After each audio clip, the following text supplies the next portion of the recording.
Është koha për rrëfimin nga gratë suksesshme, ku si gjithmonë kemi të ftuara zonja të cilat ndajnë linjën e jetës së tyre bashkë me ne këtu në studio. E sot me mua zonja Ambera Kelmendi. Mirëse dhe shumë kënaqësi t'ju kemi sot në studio. Mirëse u gjeta. Faleminderit shumë për ftesën edhe një kënaqësi është edhe imja. Si po ecin këto ditë për ju, si ka fillu viti 2026? Mirë, në përgjithësi nuk jam njeri që bëj shumë plane, çfarëdo që të më vjen, e përpunoj, e jetoj, nuk është njeri që planifikoj, por përgjithsisht mirë, për juve shumë suksese inshallah ky vit, keni mbarësi edhe punë të mbarë. Jeni person që nuk planifikoni shumë si sekët, po i vendosni ato qëllimet para çdo fillim viti, se atë janë ato qëllime ndoshta kryesore që do me i përmbush. Jo, Lorinda, realisht janë disa detaje që ti mundesh me i mendu që ka me bo në një kohë caktuar, për shembull që janë pushimet, po detajet tjera nuk planifikohen për shkak se jeta ka shumë të papritura edhe nëse diçka e papritur të del momentin që ti ke planifikuar me bo diçka, atëherë zhgënjehesh. Zhgënjehesh edhe me veten, kështu që çkado që të më vjen, e planifikoj një ditë ose 24 orë përpara edhe jetoj ashtu siç të më vjen. Nuk jam njeri që planifikoj detajet shumë gjata, përveç nëse menoj mas një javë me shku një pushim, atëherë e ndoj datën për shkak me marr pushim në punë ose me planifiku detajet tjera, po jo kështu qëllime afatgjata për mbrana vitit jo. I përmendet edhe pushimet, po e shoh që sot e kemi edhe një të ftuar tjetër, Mia sot bashkë me ne. Po, Mia është një ndër 4 macet që i majnë në shtëpi. Është shumë e lehtë me i majtë macat, në krahasim me energjinë e mirë që ta japin edhe që qetësinë, dashurinë që ta japin. Unë nuk e mendoj diçka që është e vështirë me jetu me to. Janë shumë të dashura, janë shumë energjike, është shumë e lehtë me i majtë. Pjesën e pushimeve, për shembull, kur e planifikoj, që më duhet me udhëtu, zakonisht i la në shtëpi, edhe e obligoj një shoqe, një kolege, kushdo qoftë me shku me u kujdes. Se nuk lypin shumë kujdes, lypin mja pastru zallën, një qit ushqim një herë ose 2 herë në ditë, eventualisht ushqimin tjetër e ka 24 orë ato kokrat e veta që i hajnë, mjafton me pas ujin edhe mos mi nxirr prej shtëpisë, se konsiderojnë që i qet me i hup. Edhe janë sot si po ndihet Mia, po mundesh me vrejt? Është shqetësu pak, është shqetësu kogja shumë, po e rëndësishme është që kur më ka afër edhe vazhdimisht kthehet të më këqyr që jam këtu po qetësohet. Për ndryshe ato tjerat metën të hutu me ku po na e çon, se janë mësu që 2 vite gati që jetojnë krejt bashk, po për një me jetesa me maca sidomos është tjetër nivel. Unë e konsideroj bekim prej Zotit. Ke fillu me një, apo i ke blet gjitha, themi kështu, për një herë, apo pastaj prej dashurisë madhe? Unë nuk është që blej maca. Macat i marë zakonisht prej rrugës, si shpëtoj. 2 të vogla që i kom tash një vit i kom boj, i kom gjetë tepër të vogla. I kom gjetë në fazën kur i kalon nana vetë, ju ka ngorë nana dhe as kanë mujtë me ushqyte nana, as të kërkush. I kom marë me qëllim që me ju gjetë një familje tjetër, po mas nej qaq shumë jam lidhë me to, mu ka dasht me i majtë edhe hala i kam. Kjo, Mia, i konsideroj si bebat veta, filloj me u kujdes për to, se këto e kanë atë pjesën kur fillojnë kotelet me u bo maca, sistemin e tretjes, i mësoj nana qysh me u pastru kur e boj nevojën, e kjo kujdes ke shumë për ato. Një tjetër e kam është, se i kam me teritoret ndame, një është e Gjakovës, një është e Prizrenit edhe 2 të voglat i kam të Mitrovicës. Kështu që e kam bo një mix qyteteve, me jetu të gjitha në Prishtinë, e rëndësishme është që kanë gjetë një harmoni edhe unë e jetoj shumë mirë me to. Sa i përket pushimeve e obligoj dikon, për që ato ditë sa jam aty, shkon kujdeset për to, e kanë teritorin e vetë, i kanë shtratat ku flejnë, e kanë terasën 4 metri që e kanë krejt dë vetën, edhe ambientin e jashtëm, kështu që jam okej edhe me këtë pjesë. E cekët që nuk blejni maca, ka kjo ndërlidhje diçka me aspektin fetar?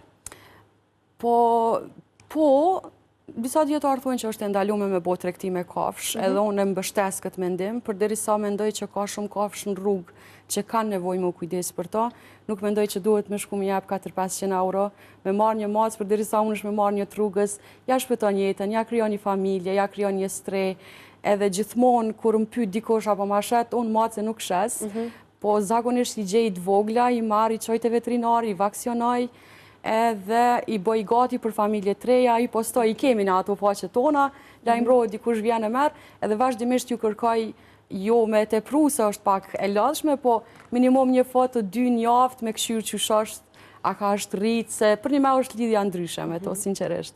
Po deri tash për afërsisht dikon me thonë jo 40 macave ju kom gjetë familje. Janë shumë mirë, kom kontakte me krejt pronarë që i kanë marë dhe jam shumë e lumëtër. Sa ka qenë vështirë ndoshta me fitu besimin tek ajo familja cilës ja keni dhuru një macë, ndoshta ja keni besu jetën e një mace? Po i kemi nga disa pyetje që ja bojmë para prakisht. A keni fëmijë të vegjël? Se zakonisht macet i marrin për me i socializu fëmijët. Edhe është shumë normale, unë e konsideroj shumë normale, mirë, po ai trajtimi i fëmijëve të vegjël është pak më ndryshe se këto nuk lypin shumë i shtrëngu, e lypin dashnin në qetësi. Edhe zakonisht i pës, nëse kanë fëmijë të vogël, atëherë ju them që duni me pas distancën në fillim derisa të mësohen me juve, pastaj edhe fëmia kur fillon që duhet mu sill me macën e lirani. Nëse s'kan, për shembull, janë qeft ose janë tritur, ja u japi pa hezitim, edhe ju tregoj cilin ushqim është më e preferuar, ju tregoj pjesën që më ja pastru zallin. Pse zakonisht ka njerëz që kanë marrë maca edhe më herët, po për një ose për dy arsye nuk i kanë marrë, ose kanë ngordh ose ju kanë hup. Edhe dashnia që ju ka met mundohen prapë me rikëthy, e se cila mace ka dashnin ma të veçantë se tjetra, kështu që po, të mirë janë gjithë, nuk më ka dështu asë një deri me sot, se din me thonë mas 2-3 dite po ta kthej se kom di që lëshon kime, ose diçka të ngjajshme, po përgjithsisht janë të mirë dhe macet halaj kam aty, fatmirësisht. Fatmirësisht. Po e shohim që sot e kemi Mian, po besoj që vetë se u ambientu tashmë, unë vetë se e pash atë bukurinë e Mijës, kishte shumë pak më u tregu dhe shikuesve të ftuarën tonë për sot. Hajde Mia. Çfarë race është Mia? Mia është British Lunch Hare. Raca e Mijës, domethënë, kujdes. Raca e Mijës është edhe me flokë të shkurta. Edhe është si natyrë, është shumë e butë, është shumë e socializume, nuk i bën sherrë asnjëherë, kur s'bën sherrë. Këtë që ka kërkon është me pas pronarin afër, edhe me pas ushqimin e mjaftueshëm që kjo me pas shujtën e vet normale gjatë ditës. Përndryshe, nëse macat zakonisht flajnë 12 deri në 16 orë në ditë, Mia flan 20 orë në ditë. Ma dembele, a? Nuk është dembele, po natyra e saj është shumë e qetë. Për shembull, për dallim prej atyre tjerave që i kam në shtëpi, ato janë mace që i kam gjetur në rrugë tona, kjo është e ardhme prej jashtë. Ato janë shumë energjike, shkatrojnë gjithçka, po prap pasi që të shkatrojnë e kanë një farë mënyre që vinë edhe të kërkojnë falje. Të kërkojnë falje se jo vinë dojnë, jo të lëpin, jo diçka, po është e kuptueshme që po mundohen me të kërku falje. Kjo jo, kjo kurs s'ma ka bu asnjë sherr, heq. Është dashuri. Përmende që ke nga territore të ndryshme maca, dy prej tyre edhe nga Mitrovica. Po kthehemi tek Mitrovica. Çka e kujton Amberën kur flasim për Mitrovicën? Po.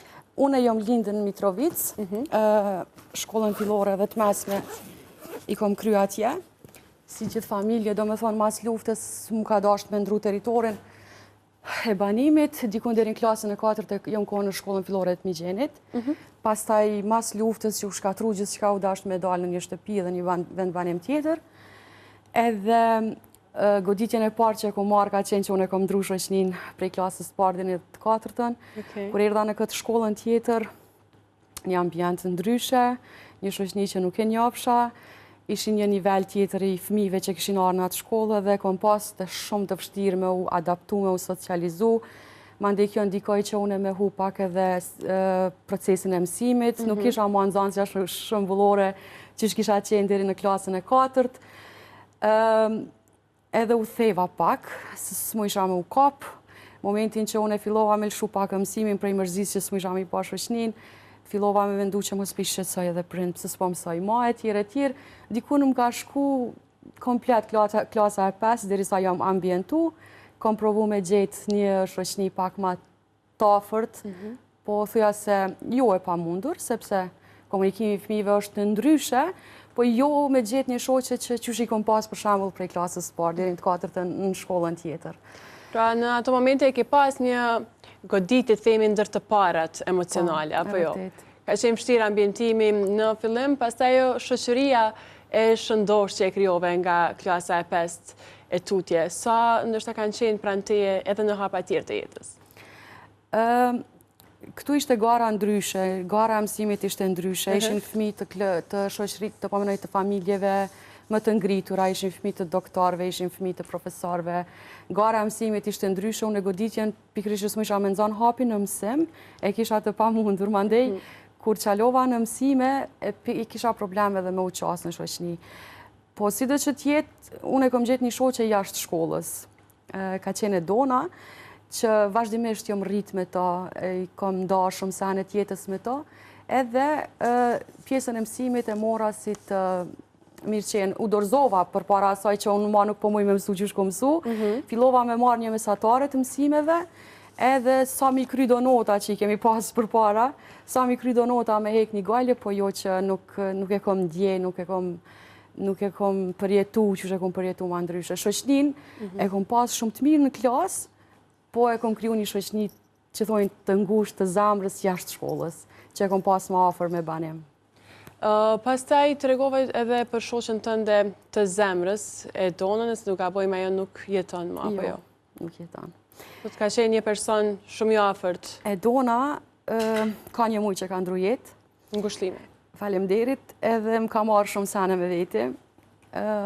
Nëse dikush fletë për një njeri që është shoqja e mirë, unë e konsideroj që është e dona. Kam gjallu shumë sene me ta. Tash, kur i kom disa shqetësime, thonë me kanë me folë që se kam ma e donës. Do me thonë, më ka përcjellën se cilin shqetësim të amin edhe unë të asaj, edhe kena nda gjithë shka bashk. Kur unë e komarë në studime, dona është martu, ka shku në Gjakov, ka kriju familje, por raporti gjithmonë ka qenë njëjtë. Pavarësisht që na jemi taku pak ma rrallë, sa herë jemi taku, muhabeti ka fillu aty ku e kemi lanë. Edhe nuk e di, është njëzia ma e keqe që sot nuk ekziston një njeri që e rrit me ta. Që ke kalu shumë sene me ta, për shambull, kena pas disa veti shumë interesant. Ka fillu gara shi, kom thane do në që po dali me hec. Edhe kemi dal, kemi hec në përshi, fillojshin shok në najnal kjerët, apo vini shpejoze, veç kena dal me hec. Dhe me thonë, që si natyret shoqnis kemi pas. E dona ka vdek, si një njeri ma i lumë të rëmbotë, se nuk ka pas shumë që e kom taku para se me vdek. Më tregoj që është shumë e lumë të rika fmit, shumë të edukum. Kish ble dhe banes 3, edhe më tregoj që shë ka mobilu, krejt sanet, në fund më tha Bertha që ta është i kom kry detajet, tha dhe kom vendos me jetu. Edhe unë u lumë të rova në është ta me thonë sa jo, se e di që është rritë dhe pa babë, edhe di që përjetimet i ka pak ma të shtira, se sa njerës që rritën me 2 prend. Edhe kur kom dëgju për vdekin e saj, dikon 4-8 orë s'kom guxu me hias në përjetët sociale, se hala me ndojsha mu s'ka gabu dikush diqka, thjesht nuk dojsha me mendu, nuk dojsha me besu.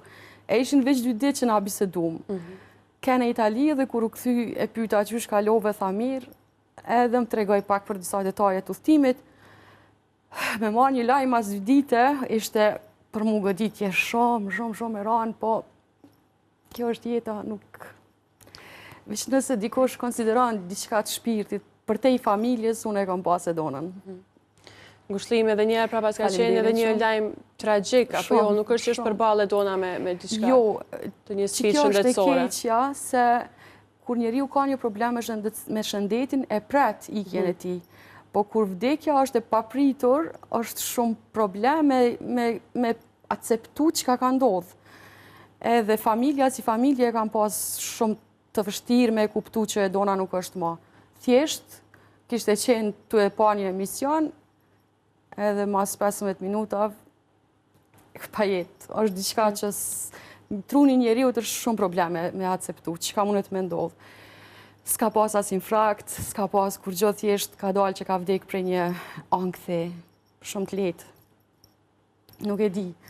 Autopsin kur ja kishim bo, kishin thonë që ka qenë veç një ankth shumë i lehtë, gjë që nuk e ka mundu as kur kam procesi vdekjes, ka qenë vdekje shumë e qetë.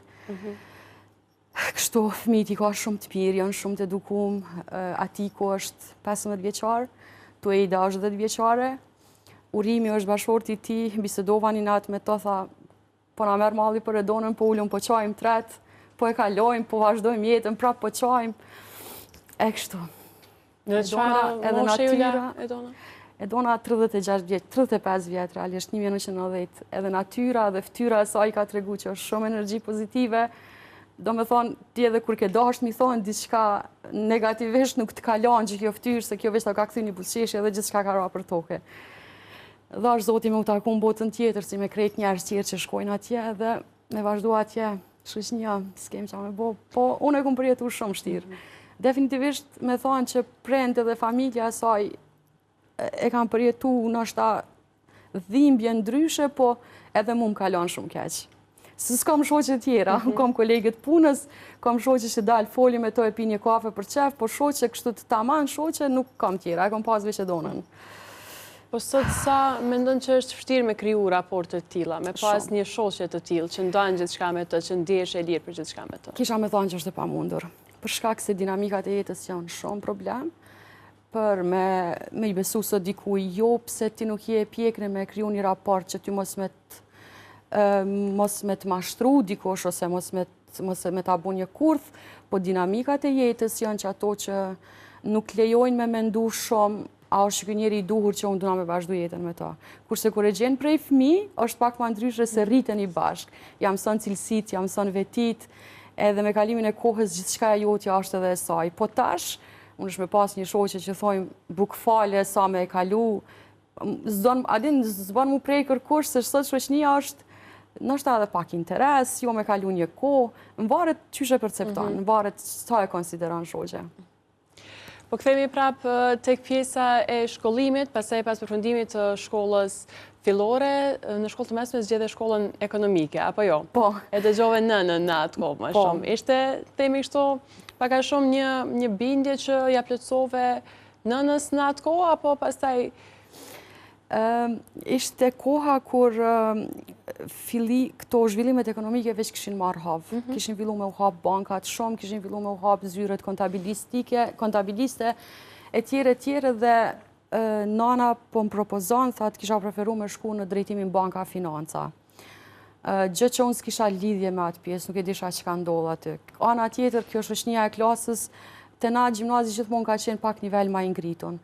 Shoqënia e klasës, vazhdimisht i ndëgjojsha që dojna me shku në gjimnaz, edhe unë e isha në një urë, a me ndëgju nanën, a me shku mas shoqënis. Edhe vendosa me ndëgju nanën, gjë që së më ra keq as pak, se kush do që ndëgjon prindin, besoj që kur nuk kom i ra keq, për shkak se përvoja jetës tyne është ma ndryshe.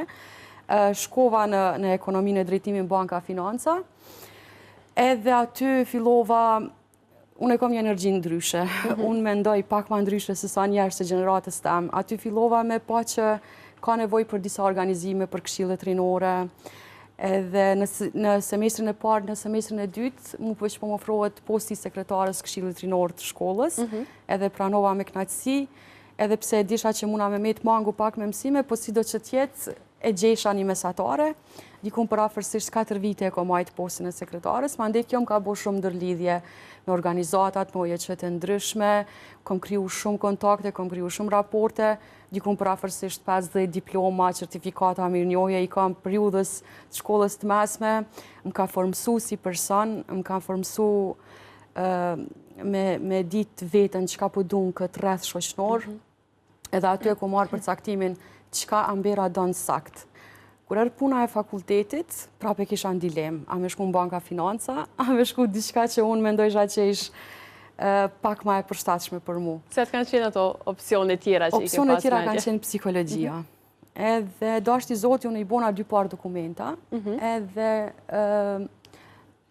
i dërgova në banka financa, edhe shkova mi dërgova dhe në psikologji, po kur shkova në psikologji, tha unë mbyllë.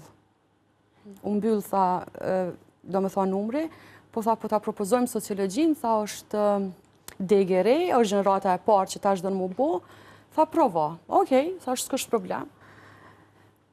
Po mendjen e kisha të bankat e financat, që shë japë lecu nanës dëshiren. Edhe, kur shkoj me këshyrë punën ajo më pranu, unë nuk isha pranu për një gjyspike në banka financa, se matematikën se kom do ashtë asë njëherë, edhe u gëzova shumë, thash në këtë rrugë shkoj ti tërheki edhe dokumentat prej sociologjisë, me mendje me vazhdu diçka në Mitrovic si fakultet. Më tha një shoqe që nuk je pranu asë në sociologji. U shgënjeva pak, po si do që tjetë, nuk ish opcioni i fundit. Kur shkoj, po e shikoj listën, isha 57 në listë e pranume. Edhe isha aty një mirëmbajtëse e fakultetit, thasha, është në rregull që kjo listë? Tha, po. Thash, unë jo më pranu në fakulteta, tha, ku di unë kush jeti, moj, tha, që me dita jo pranu. Edhe ashtu vazhdova, nuk ja kisha idejnë që ka është sociologjia, unë e kisha mësu si landë semestrale, po jo me u fokusu sakt me ditë, e disha që ka të bëj me shoqnin, me migrimet, me divorcet, me martesat, me familjet, po nuk e disha sakt që ka bëhet, që ka ndodhë aty. Edhe kur shkova, fillova me kuptu që gjithçka që unë e kom praktiku në jetë, tash ka ardhur koha me mësu në teori. Edhe ishte shumë e përshtatshme, edhe fillova me marrë me shumë dashuri, edhe e kryva në kohë rekord, e kryva edhe masterin, edhe kështu vazhdo jeta. Po asnjëherë nuk jom nalë për aktiviteteve jashtë fakultetit, jashtë shkollës. Edhe vallëzimi ka qenë ndër to, apo jo? Vallëzimi ka qenë periudha e shkollës mesme. E kom pasën lagje, ka qenë organizata Birlik, bëjshin valle turke dhe shqiptare njëkohësisht. Po të njëjtën kohë ka pas aktrime, ka pas kurse gjuhës turke, e tjere. Unë isha fokusume ma shumë tek vallëzimi. E kom dasht, si të shpirt jo me energji që duna me qitë diçka prej vetës vazhdimisht, për ndryshe është shumë probleme me menaxhu energjin që e kom.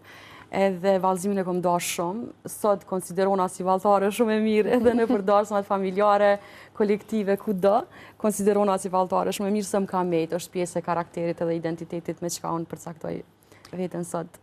Përmende që edhe kur ke filluar studimet në sociologji, pastaj ke pa që janë gjëra që ndoshta i ke praktiku pothuajse çdo ditë, pastaj ke mësuar në një formë tjetër. Sot si shoqëri sa e kuptojmë rolin e sociologut? Tash, me thonë 3-4 vitet e fundit, kam fillu pak me i kuptu që për me funksionu shoqëria duhet mi pas disa persona, disa individ, disa institucione, disa struktura që duhet me kalu në për to, për me ko një shoqëri e shëndosh.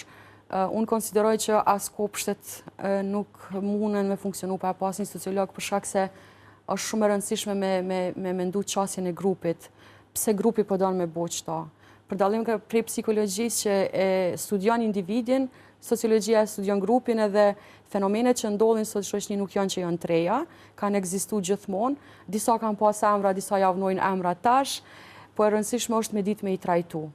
E rëndësishme është me ditë mja u jep kahjen se çka ndodh nëse e lajmë një fenomen të tillë me u zhvillu tutje, çka ndodh nëse e parandalojmë, edhe çka ndodh nëse merren masa të rrepta. Për shembull vrasjet, vetvrasjet janë dukurish shumë të rëndësishme që dikush duhet me ditë mënyrën qysh me i ndalu, për ndryshe hove është e pamundër me unal, nëse nuk ka njerëz adekuat që mundën me trajtu këtë çështje si fenomen. Kështu që konsideroj që sot gjithçka secili profesion në botë është i rëndësishëm, veç është me rëndësi që institucionet mja u jap peshën e duhur. Ambera, shpesh e përmende sot edhe themi ato drejtimet dhe këshilla që ju ka dhënë nëna sa i përket aspektit akademik. Fatkeqësisht e ndjera nuk jeton më, apo jo? Sot si kujtoni ato këshillat, vendimet që i keni marrë, ndoshta me gjitha ato komente që i ka pas, gjitha ato këshillat, me zgjedha drejtim, me zgjedh këtë, sot si mendoni që ju sheh? Nana më ka vdekë të moshën 49 vjeçare, edhe ka qenë një njeri human, shpirti huj, krejt botës komunumi bo zgjedhje përveç vetës, edhe unë jom rrit në një frymë me trashëgimi fetare, po jo imponuse. Unë e kujtoj nanën, i kam pas dikun 3 vjetë, kur filloj ke me bo pastrimin e enve gota, përpara nuk ka pasën larë, se i kam bo me dorë, edhe kujtoj markem që t'ken këtë pjesën e kuzhinës, edhe vazhdimisht të mësoj ke diçka për fejnë, amo jo imponuse. Më tregoj ke sa i mirë është Zoti, më tregoj ke çka ndodh nëse je para një vështirësie që mundet me tar nesër një jetë, çysh duhet me u lut, çka duhet mi thon prindit, çka kësaj, çka asaj, edhe pse nana jam e ka pas 20 vjeçare në shkollë. Në pamundësi për me vazhdu, rrethanat, kushtet në atë kohë kanë qenë ndoshta të pafavorshme që ajo me vazhdu shkollën. Kur jom rrit e kom kuptu sa shumë kapacitet ka pas ajo grup për me qenë dikush shumë e ngritun, po ashtu ka ndash familja e saj dhe ashtu ka mbet gjithmonë. Këshillat e nanës, jo veç nanës tem, po krejt nanave të botës janë shumë të arta, asnjëherë nuk janë të gabueshme. Gjithmonë nana don me të pa dikun pak më larg se sa që e ka pa veten. Edhe mu vazhdimisht më thoj ke, nëse unë s'ku mujt me kry shkollën që e kam dasht, po du me pa vetëm përmes teje të arrit një sukses. Edhe unë e kom pas motiv fjallën e saj. Nëse kom mendu që po vjen një moment që unë po lodhna, po du mu dorëzu, e kom mendu që është nani që pret diçka prej meje, edhe që ato e gëzaj, ato e lumturoj. Po gjithmonë më ka ra mirë edhe mu, asnjëherë nuk më ka ra keq. Masnej edhe baba e ka natyrën e vetë, dhe pse është pak ma i tërhekun, babën e kom darë gjithmonë, e du hala, jo ma shumë, është një dashni që s'munesh me nda në asnjë moment, po afërsia që nana e krijon me fëmijët është e natyrshme, është diçka që ja ka jap Zoti. Kurse baballar kanë obligime tjera. Kanë obligime me mbajt familjen, kanë obligime me... Këtu ka qenë, me thonë, 4-5 muaj para se me vdek. Kjo fotografi është dikon në qershor në dhjetor, nana ka vdek, 6 muaj për bika. Dhe me thonë, qëtë mosh ka vdek. Qështu ka qenë gjithmonë e lumtur e hareshme, asnjëherë s'ka ditë mi thonë kërkujt jo. Gjithmonë e ka gjetë një mënyrë për mja bo dikujt një zgjedhje. Kështu që unë e lu Zotin atje ku është me konë vanin më të mirë, edhe me u taku edhe me këto atje, se jeta në botën tjetër është ma ndryshe, unë konsideroj. Pas ngushëllime dhe për nënën edhe njëherë, pas tyre humbjeve, gjithmonë kemi një person që ndoshta pak a shumë mundohet këtë dhimbje të na kaloj një formë tjetër. Kush ka qenë ai person për juve? Realisht, unë e kom pas një vit mas humbjes nanës, që e kom pas pak a shumë çështjen e babit. Babi më shumë i ri, moshën 54 vjeçare, edhe jeta jonë kishte me vazhdu, unë kisha me vazhdu jetën tem, motra, vllau. Edhe merë një moment që u detyrova me pyet babin çka don me boha, don me u martu. Edhe babi më tha që doni jo. Për mua ishte një përgjigje që s'mu isha mja gjetë arsyen pse po më thotë që doni jo. Unë e kisha shumë të vështirë me a bo atë pyetje, po gjithsesi e kisha obligim pjesën e babit çka më ndodh tash me babin. Derisa e binda që babi duhet mu martu prap.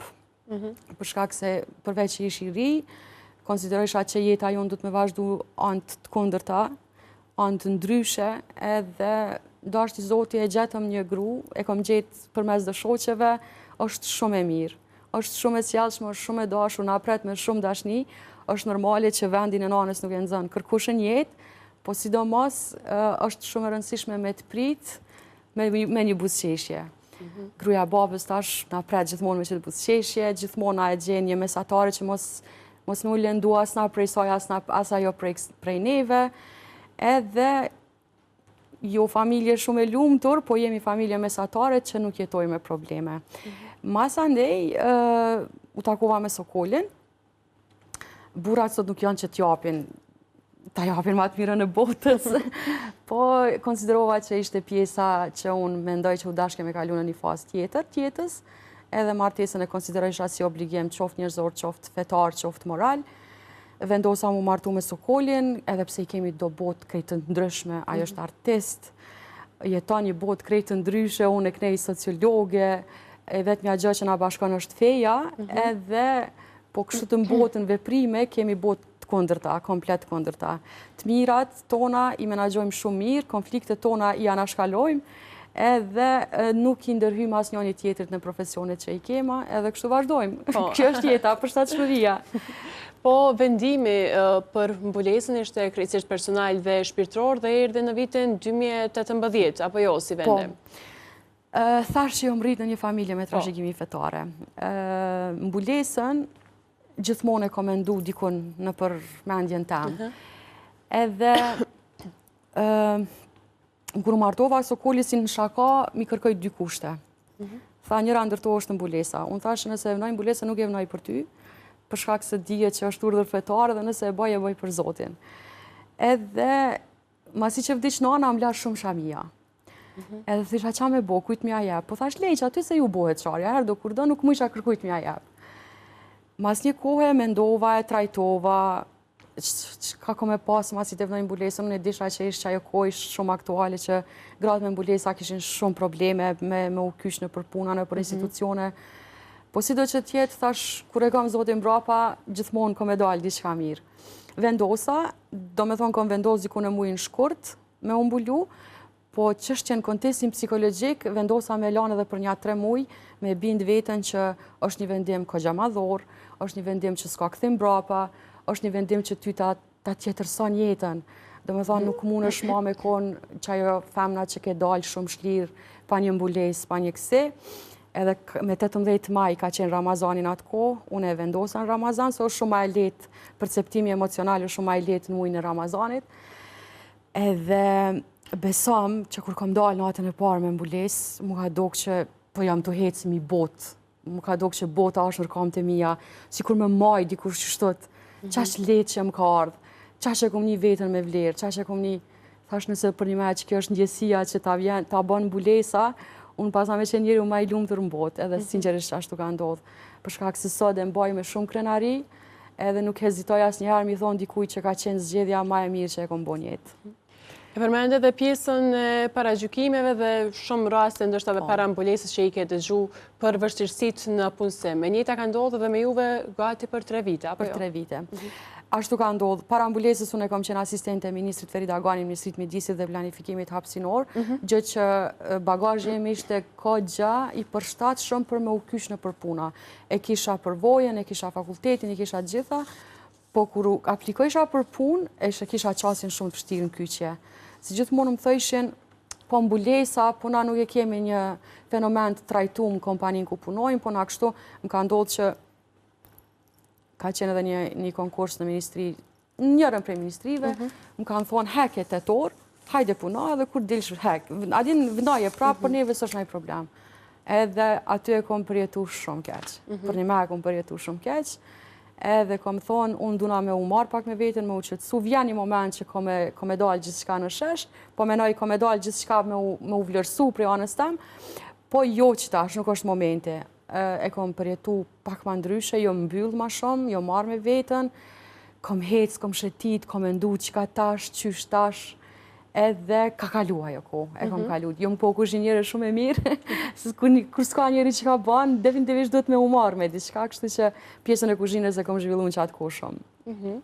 Po, pastaj u hapën dyert për Amberën dhe të regoj një sukses të mrekullueshëm në punën që hyri, apo jo? Po, tash jam në një kompani, punoj për fatmirësisht, s'po di fatmirësisht me thonë, drejtori është i fesë krishtere, më ka respektu shumë, më ka nderu shumë, edhe në asë një moment nuk e kom ndje veten që jam ndryshe, sa që gjithmonë unë e kom përparësi aty, asë njëherë nuk thët, për shambull kur është koha e Ramazanit, mos e munoni shumë Amberën, thët për shak, jo veç unë po dhe tjerë që ajon ma gjërem, po fokusin e kam i mu, namazet të mlanë mi falë pa asë një problem, krejt që ka duhet është me respektu kodin e punës, e që për ata s'ka qenë absolut kur problem mbulesa jam, heq, në asë një moment. Kështu që i falenderoj këtë vit, falë korektësis u zgjedha dhe punëtorja ma e mire e kompanisë, po kjo e banë punën që edhe puna jote, edhe korektësia është e dyanshme, edhe mandej drejtësia her do kur do del, kështu që jeta i ka këto. Përmende më herët edhe pjesën e eksperiencave të udhëtimeve, po besoj një eksperiencë që nuk do harrosh asnjëherë, është edhe udhëtimi në Mekë, apo jo? Po, është hera e dytë që kam qenë në Mekë. Ky është babi. Mekja ka trajtim ndryshe. Në Mekë nuk udhëton veç fizikisht, udhëton me shpirt, udhëton me ndjenja, kur njeri është ma i lodhur i botë me shku në Mekë pushon. Edhe nuk e ndjen qysh, nuk e din qysh, unë e kër e kom pa për herë të parë qabën, do me thonë ajo pjesa e gurit zi, veç kom fillu me qajt, pa e kuptu për çka. Për shkak se lidhshmëria me këtë vend është tjetër nivel. Edhe gjithmonë thëmë, dhash Zoti me pas përfundimin këto. Nuk e di pse, po ashtu mendoj, edhe për një me është vend shumë paqësor. Nështë ka njerëz me miliona që janë aty, që hinë dalin mrena ditës, është një mrekulli tjetër që e sheh, një krijem Zoti tjetër që e sheh, me miliona njerëz as një fytyrë njëjtë, as një zaj njëjtë. Është mrekullia që qetësia jote e mbrëmshme përjeton. Ka shumë fenomene që unë kur i kom pyet njerëz çysh është me shku në Mekë, ma kanë shpjeguar në mënyrën e tyre, po është e kot më ia shpjegu kërkujna, domethënë derisa e kupton vetë dhe e përjeton vetë. Unë si vjet kom arrit me kuptu pak. Kom thonë që vendi, kur njeri u lodhet 24 orë dhe jetë është në kam, pa mujtë me ullë 1 minutë, kur ullet me pushu që ndje një farë shlirime, unë e kom përjetu në Mekë, dhe me thonë energjia që të mbushësh për 1 vjetë, mund është për 1 ditë me kry këtu, kështu që për një me është mrekulli, është dimenzion ndryshe. Uroj që se cili që ka dëshirë me përjetu, sinqerisht është shumë knaqësi. Për me përmbyll këtë bisedë, sot që patëm luhatje emocionesh themi, për çka është mirënjohëse më shumë ti për sot? Mirënjohëse fillimisht jam ndaj Zotit që asnjëherë s'm kalon vetë, gjithmonë më ka qitë sprova, po unë jam forcu prej sprovave të Zotit. Mas nej prindve për këshillat që mi kanë japë dhe që më kanë mbështetur në mënyrat e tyre aq mundësi që kam pas. Edhe vetës tam që s'jom dorëzu asnjëherë. Për një me nuk jom dorëzu, e kom marrë, e kom përpunu idenë, e kom përpunu qasjen, e kom përpunu dhimbjen, e kom shëndru në energji edhe kom vazhdu tutje.